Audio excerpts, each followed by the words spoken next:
They say money can't buy forgiveness, but one man spent his final years trying to figure out how to give away everything he had to a stranger who was doing, for free, the one thing he couldn't do himself. On a gray Tuesday morning in a county courthouse, a 24-year-old janitor named Marcus Reed sat alone at a wooden table, wearing a tie he'd borrowed from his supervisor. Across the aisle sat 11 people in tailored suits. The Whitmore family. Combined worth, somewhere north of $200 million. They had flown in from 3 different states, hired the best estate lawyers money could buy, and they were all there for one reason: to take back a fortune from a foster kid nobody had ever wanted. Marcus didn't understand why he was there. That's the part people never believe when they hear this story. He genuinely did not know. He had never met Harold Whitmore, never spoken to him, never heard his name until a process server knocked on the door of his rented room above a laundromat and handed him an envelope. But Harold Whitmore knew Marcus, had known him for 6 years, had watched him every single Sunday, in rain, in snow, in August heat, from 50 yards away, through the windshield of a dark sedan. Watching this skinny kid in a worn-out coat do something so quiet, so completely invisible, that Marcus himself never thought of it as anything at all. And when the lawyer stood up in that courtroom and opened a cardboard evidence box, when he pulled out a groundskeeper's ledger, a stack of photographs dated in a trembling hand, and a sealed letter that began with the words, "To the boy who visited my son when I could not," every person in that room went silent. By the end of this story, you'll understand why a dying millionaire left everything to a stranger. But I'll warn you now, the reason isn't what his family thought. It isn't what the newspapers guessed. It's smaller than that, quieter than that. It's 2 bus rides, a wet rag, and 1 coin left on a forgotten stone. To understand it, you have to go back 11 years, to a group home on the east side of the city, and to a bunk bed with a name carved into the wooden frame. A name that would change 2 lives. One belonging to a boy who read it, and one belonging to a father who couldn't bear to speak it. Marcus Reed learned early that he came with a return policy. His first foster home gave him back when he was 6. The mother was kind about it. She packed his things herself, folded his 2 shirts like they mattered. But she packed them into a black trash bag because that's what the system gives you. Not a suitcase. A trash bag. And when you're 6 years old, standing on a porch holding a bag designed for garbage, you learn a lesson no child should ever have to learn. Some things get kept, and some things get taken to the curb. 7 homes in 11 years. He stopped unpacking around home number 4. There was no cruelty in most of them. That's what people get wrong about the system. It wasn't villains. It was tired people, crowded houses, budgets that ran out, a new baby coming, a job transfer to another state. Every reason was reasonable. And every reason ended the same way. Marcus, a trash bag, a caseworker's sedan, and a new address where he'd sleep light for the first month, waiting for the other shoe. The last stop was Fairview Boys' Home. 16 beds, 1 television, a cook named Miss Dot who slipped extra cornbread to the quiet ones.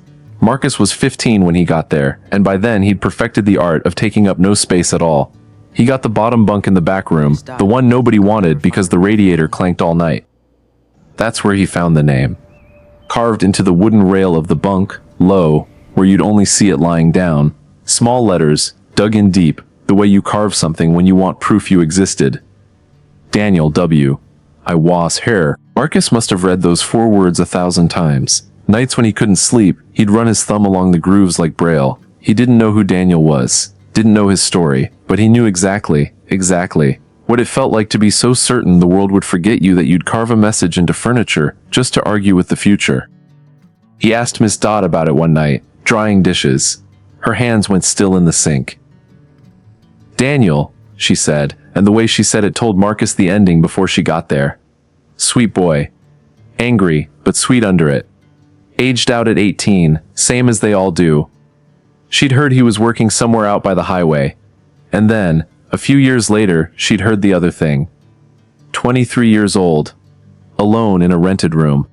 The county buried him because nobody claimed him. Nobody claimed him, Marcus repeated. No family came? He asked. Miss Dot was quiet for a long moment. There was family, she finally said. Rich family, from what I heard. But rich and present are 2 different things, baby. Marcus dried the same plate 3 times. Then he asked the question that would quietly bend the rest of his life. Where is he buried? Miss Dot didn't know, but somebody did, and 3 years later, on his first free Sunday as a legal adult with $80 to his name, Marcus Reed set out to find a grave, not knowing that when he found it, someone else would eventually find him. The system doesn't end with a ceremony, it ends with a door. On his 18th birthday, Marcus received a manila envelope containing his birth certificate, his social security card, and a check for $80, the state's parting gift after raising him for 12 years. A caseworker shook his hand and wished him luck the way you wish luck to someone boarding a bus you'll never think about again. Here's a number most people have never heard. Within 18 months of aging out, roughly 1 in 5 foster kids is homeless. Marcus knew boys from Fairview sleeping in cars, in shelters, in the county jail, which for some of them was the first place that ever kept them the full year. Marcus survived on a simple strategy: want nothing, need nothing, owe nothing. He found a night janitor position at a medical plaza on the north side, the 10 p.m. to 6 a.m. shift nobody wanted. He found a room above a laundromat, $90 a week, with a hot plate and a window painted shut. He ate off the dollar menu and counted everything twice. Being a night janitor is a strange kind of invisible. You clean the offices of doctors and lawyers who will never know your name. You empty the wastebasket of a man who makes more in a week than you make in a year. You straighten the photo of his kids on his desk, and you move on. Marcus got good at it. He took a quiet pride in leaving every room better than he found it. Not because anyone checked. Because he checked. Remember that. It matters later, more than you can guess. It took him almost 2 months to find Daniel. There was no funeral notice, no obituary. Just a name in a county ledger, a plot number in the municipal cemetery on the far edge of town, the section they call the county rows, where the markers are flat concrete rectangles the size of a shoebox lid, stamped with a name and 2 dates and nothing else. Getting there took 2 buses and a 14-minute walk. Marcus made the trip for the first time on a cold Sunday in October, following a hand-drawn map from the cemetery office. Row 12, plot 47.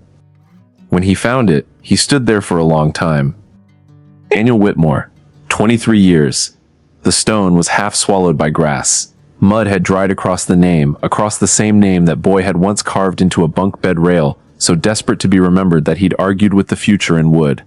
And the future had answered. A shoebox lid in a forgotten row, dirt in the letters, nobody coming.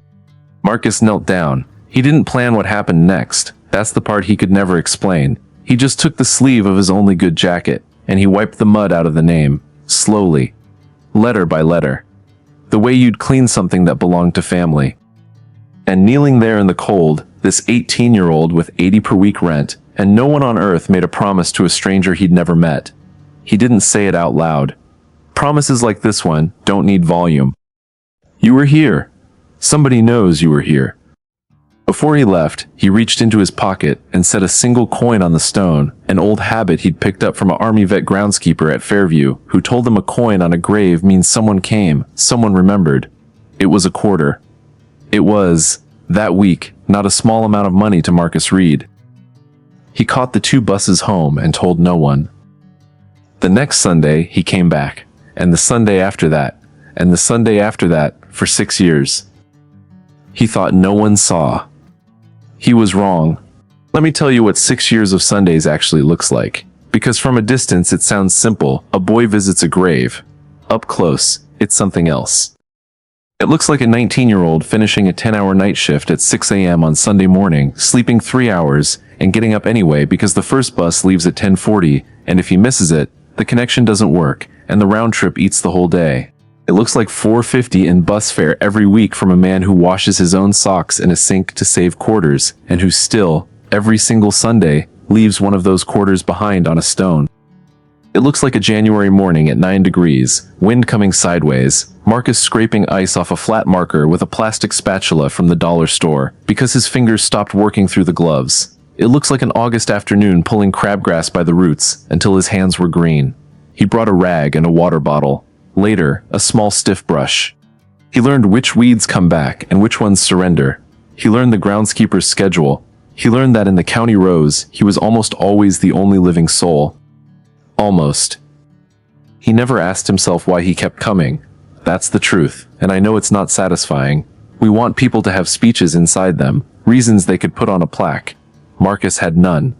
If you'd cornered him at the bus stop and demanded an explanation, he'd have shrugged and looked at his shoes. But I think you already understand it, don't you? Every week of his childhood, Marcus Reed had waited for someone to show up for him, and no one ever had. He couldn't fix that. You can't go back and stand on those porches, but he had found the one person in the world who'd been forgotten even harder than he had. Showing up for Daniel was the only way left to show up for that kid with the trash bag. He never said any of this. He just took the buses. Now, here is where this story stops being about one man and becomes about two. It was the third Sunday of November, Marcus's second year of visits, when the dark sedan appeared for the first time. It parked on the access road, maybe 50 yards off, engine running for the heat. Marcus noticed it the way you notice any car in an empty place. A glance, nothing more. Cemeteries have visitors. He went back to clearing wet leaves off row 12. The sedan was there again in December, and in February.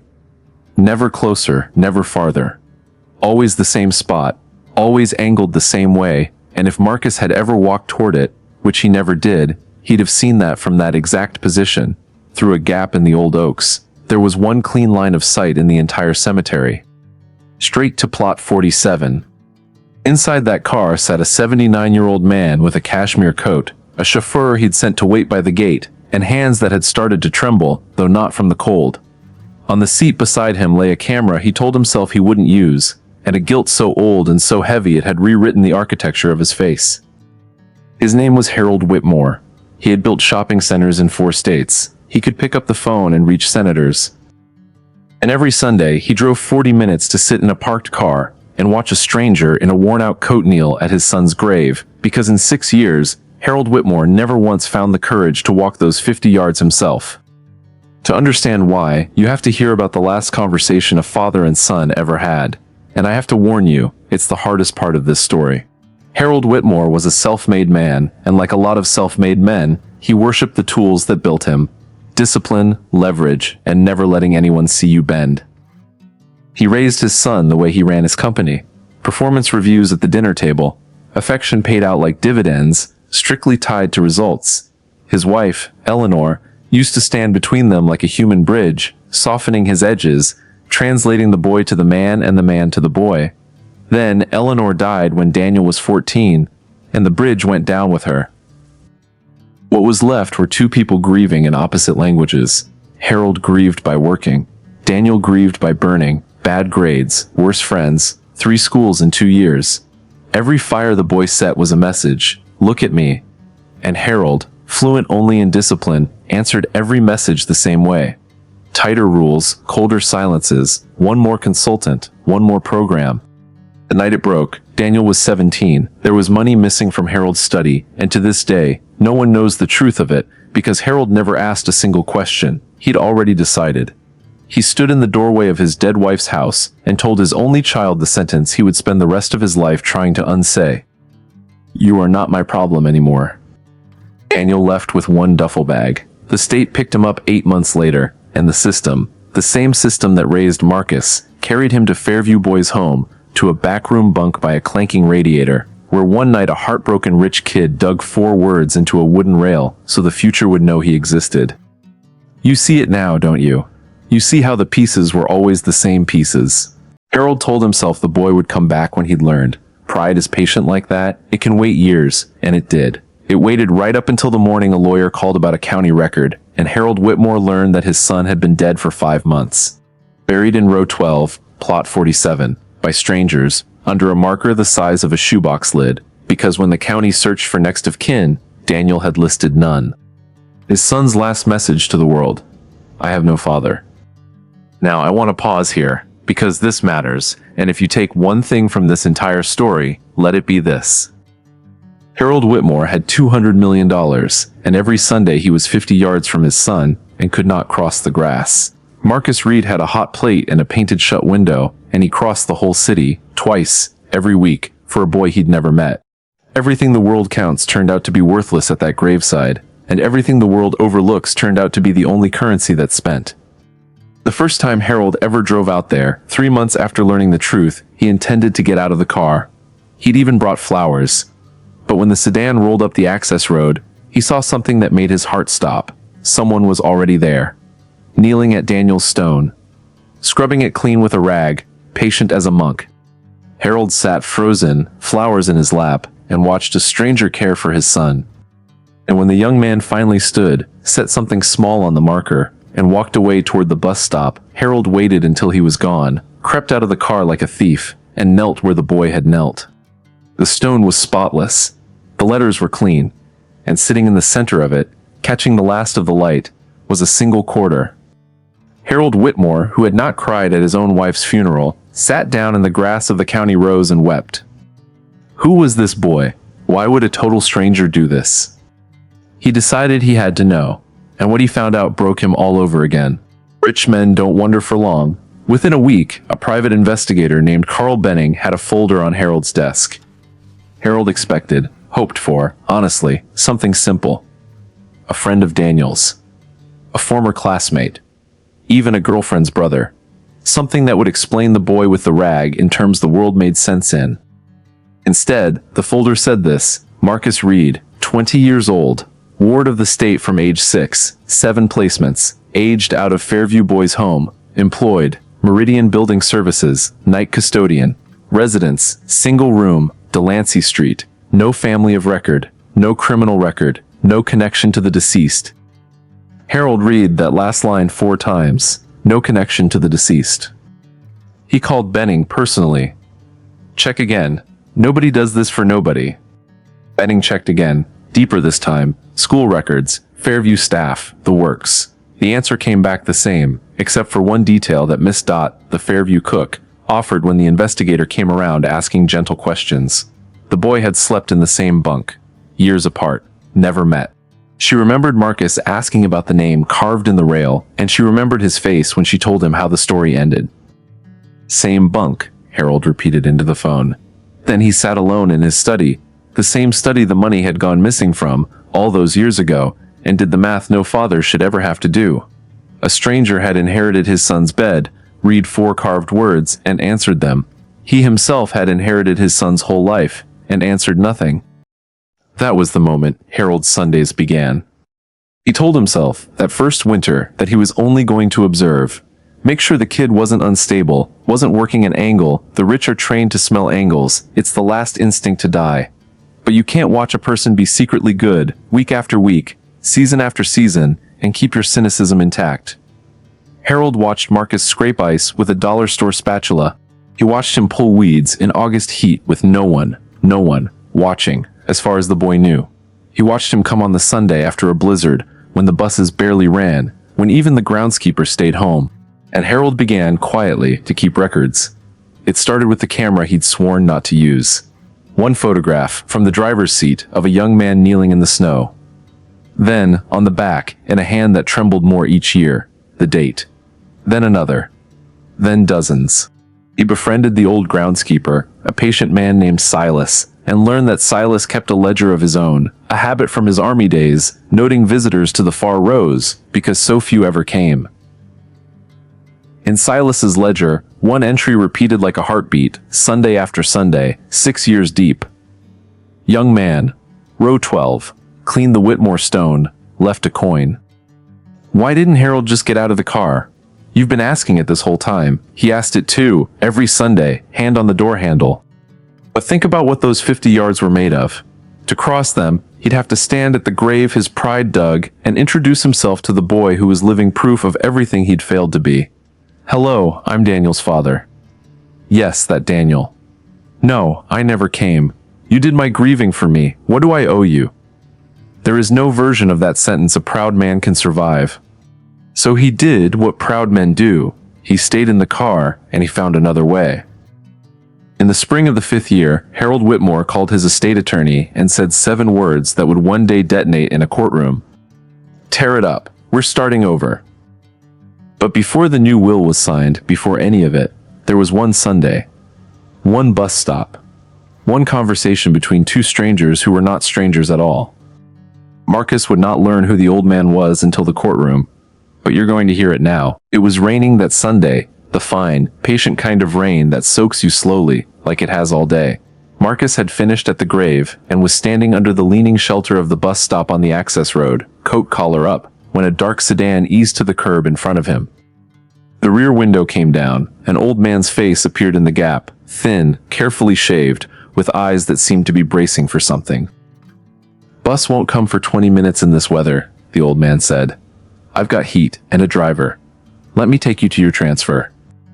Marcus hesitated the way you'd expect a boy raised by the system to hesitate, but the rain had gotten into his shoes an hour ago, and something about the old man's voice, the strain under the polish, made refusing feel unkind. He got in. They rode in silence at first. The old man's hands, Marcus noticed, trembled slightly on the head of a cane. Nice coat, nicer car, the kind of man whose offices Marcus cleaned at night, whose wastebaskets he emptied without either world ever touching the other. "You visit someone out here," the old man said, not a question. "Every week, I think," the man added. "I've seen you from the road. My wife is buried in the east section." That part was true, by the way. Eleanor Whitmore lay under white granite and fresh flowers on the manicured side of the cemetery, 100 yards and a whole universe away from the county rows. "A friend," Marcus said. "Must have been a close friend."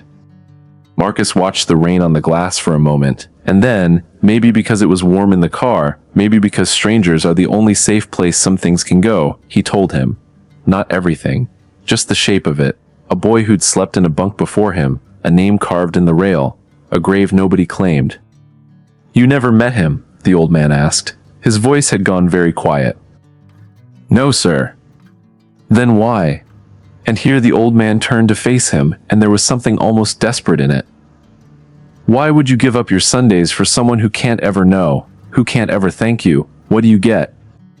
Marcus thought about it honestly, because the question deserved that. When he answered, he was looking at the rain, not the man, so he never saw what his words did to the face beside him. "Nobody came for him," Marcus said. "I know what that feels like, being nobody's problem." He shrugged, embarrassed at the size of what he was about to say, and said it anyway. "Somebody should stand there. It doesn't fix anything, but somebody should stand there." Being nobody's problem, the exact shape of the sentence Harold had thrown at his son from a doorway, 13 years earlier, come back to him in the mouth of a janitor with rain in his shoes. If you had been in that car, you'd have seen an old man's hand tighten on a cane until the knuckles went white, a man taking a blow he knew he'd earned, absorbing it in silence because he had no right to flinch. They reached the transfer stop. Marcus thanked him and got out into the rain. He'd never asked the man's name. The old man had never offered it. Through the window, Harold Whitmore watched the boy jog to the shelter, and he understood two things with total clarity. The first was that he was going to die soon. The doctors had stopped being vague about the trembling, about what it was and where it was going. The second was that he had finally heard, from 3 feet away, the eulogy his son deserved, from the only person on earth qualified to give it. That week, Harold signed the new will.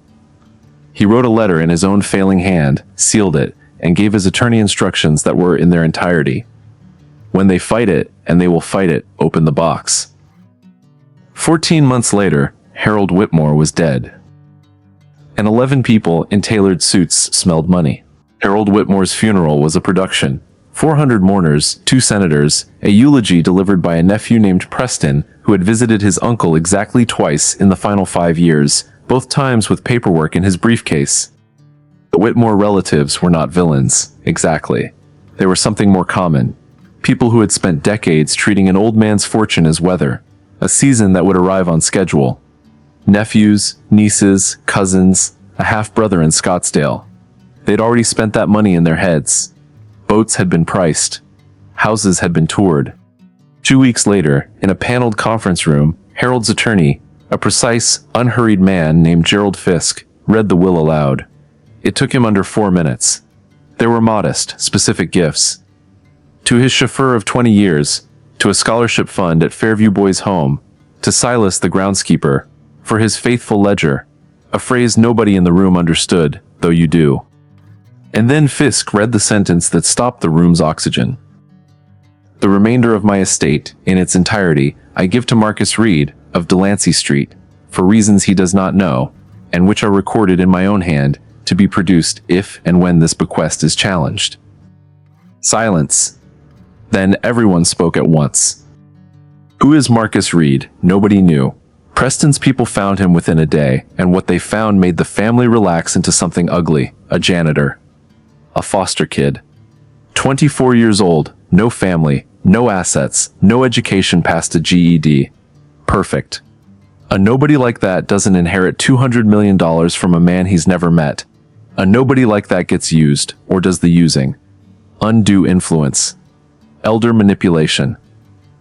Some male nurse situation, some con artist who got to a dying man's trembling hands and lonely heart. The lawsuit practically wrote itself, and by the end of the month, it had.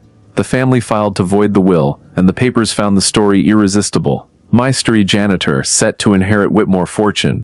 Now here is the part I need you to sit with. While all of this was detonating across conference rooms and gossip columns, Marcus knew none of it. He was living his same life, in the same room above the laundromat. Working nights. Taking 2 buses every Sunday. He didn't read business pages. The name Whitmore meant one thing to him, and it was carved into a bunk rail and stamped on a concrete marker in row 12. He had never once connected the boy in the county rows to the empire in the headlines, because why would he? Poor kids don't assume the forgotten dead have dynasties. So when a process server climbed the laundromat stairs and handed him a thick envelope, Marcus's first thought, I want you to really hear this, his first thought was that he was being evicted. His second was that he'd been named in some incident at the medical plaza. He sat on his bed with the envelope for 10 full minutes before opening it, running through everything a man with nothing can still lose. The papers said he was the primary beneficiary of the estate of Harold James Whitmore. The papers said the family alleged fraud, coercion, and undue influence. The papers ordered him to appear. Marcus read the name Whitmore 4 times. Then he did something none of the 11 relatives had thought to do in their entire lives. He took 2 buses to a cemetery, stood over a small concrete marker, and asked the only Whitmore he knew, out loud, in the dark. Who were you? The stone, as stones do, said nothing. The answer was waiting in a cardboard box in Gerald Fisk's office, 6 years of photographs, a groundskeeper's ledger, and a sealed letter. And on a gray Tuesday morning, in front of a judge, 11 lawyers, and a courtroom full of reporters, that box was finally going to be opened. The family's lead attorney was very good, and for the first hour, he took Marcus Reed apart. Not with cruelty. Cruelty would have looked bad. With sympathy, which is worse. He built the story gently, brick by brick, for the judge. A young man with no one.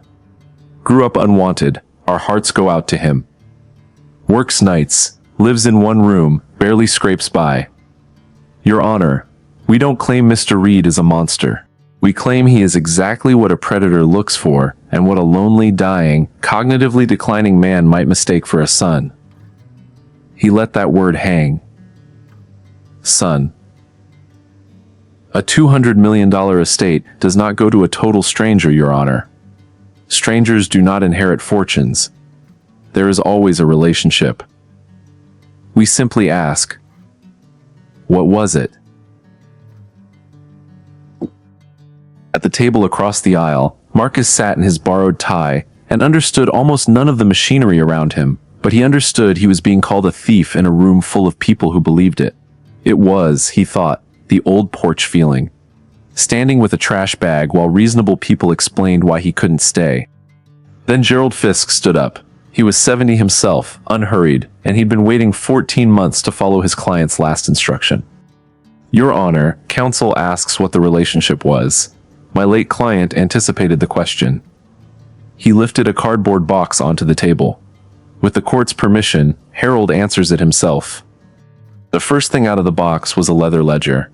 Silas, the groundskeeper, 81 years old, took the stand in his church suit and confirmed his own handwriting. Sunday after Sunday, 6 years of entries, read into the record in his gravel voice. Young man, row 12, cleaned the Whitmore stone, left a coin.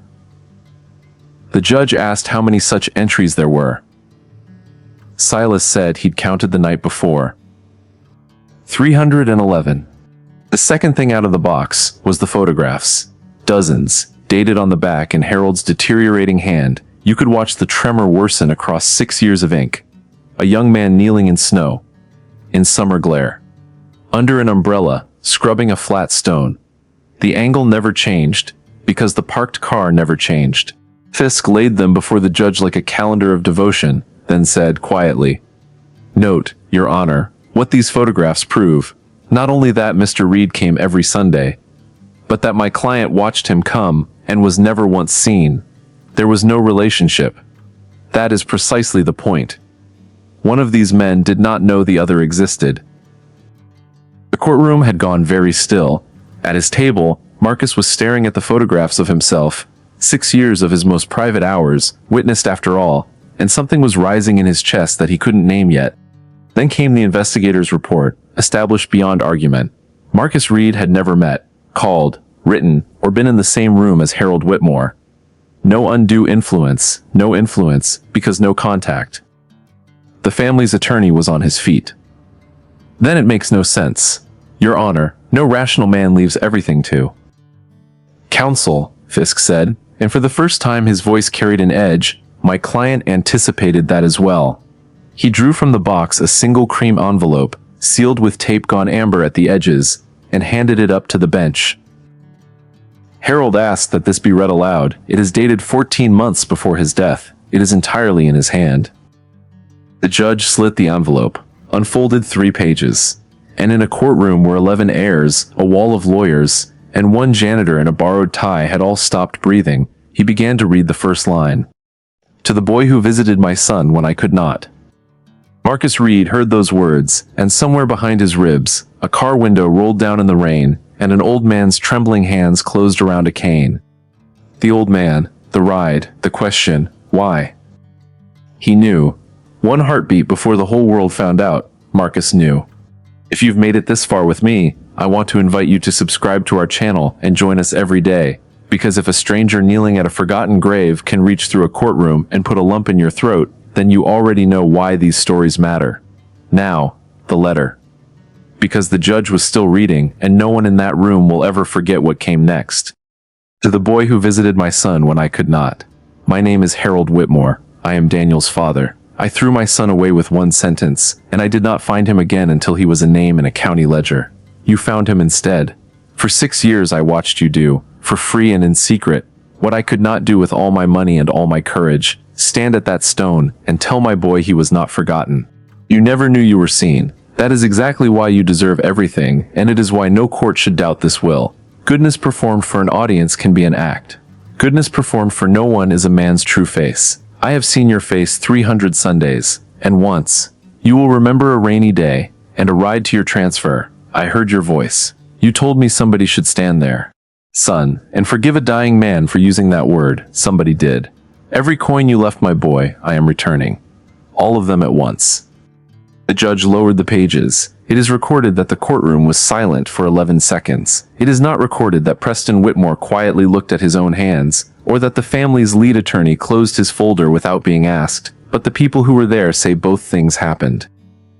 The petition collapsed. There is no arguing with 311 Sundays. Outside, on the courthouse steps, reporters shouted the obvious questions. How does it feel? What will you buy? What's the first thing you'll do?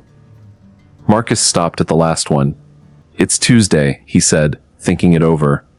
"So, work tonight, I guess. I didn't give notice." He did give notice, eventually. The money became quiet, careful things. The scholarship at Fairview grew 100 times over. A fund now pays for headstones, real ones, granite, with room for more than a name, for every unclaimed person in the county rows, and for the kids aging out with $80, there is now a house on the north side with a cook, because Miss Dot finally got a kitchen with her name on the door. But that's not the ending. This is... The Sunday after the verdict, a young man got up early, and out of habit older than the fortune, took the bus. Both buses. He walked the 14 minutes. Row 12 looked different now. Daniel lay under new granite, and beside him, moved from the manicured east section by his own final instruction, lay his father. Harold had chosen the county rows. He'd chosen the plot next to his son, and a stone the same size, no larger. Marcus stood before the 2 graves for a long while. Then he reached into his pocket and took out 2 coins. One for the boy who carved his name into a bunk rail so the future wouldn't forget him. And one for the father who spent 6 years, 50 yards away, learning from a stranger how to come home. He set them down, side by side. Somebody should stand there. Somebody does, every Sunday. If this story moved you, subscribe to the channel. There's a new story like this one every day, about ordinary people doing the right thing when no one is watching. And before you go, I want to hear from you, because I read these. Comment below about the quietest act of kindness you ever witnessed, the one where the person never knew they were seen. Someone reading your comment might need it more than you know. Until next time, keep leaving coins where nobody's looking.